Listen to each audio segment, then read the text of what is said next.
मराठा आंदोलकांना उपाशी ठेवल्याचे, फडणवीसांनी आम्हाला उपाशी ठेवण्यासाठी खाण्यापिण्याची दुकानं बंद केली असा आरोप उठसूट करणाऱ्या जरांगे पाटलांची आणि त्यांच्या मराठा आंदोलकांची ही करामत बघा. याच मराठा आंदोलकांसाठी गाड्या भरभरून भाकऱ्या ठेचा मुंबईत येत होता. त्याचे व्हिडिओ समाज माध्यमांवर फिरत होते. परंतु याच आंदोलकांनी ही कष्टाने पाठवलेली भाकर रस्त्यावर उघड्यावर फेकून दिली. हा पहा त्याचाच लागलेला ठीक.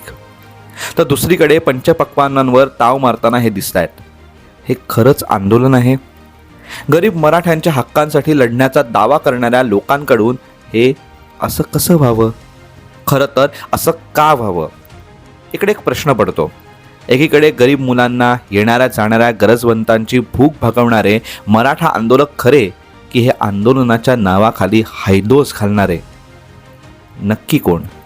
महाराष्ट्राला उत्तर मिळायलाच हवं.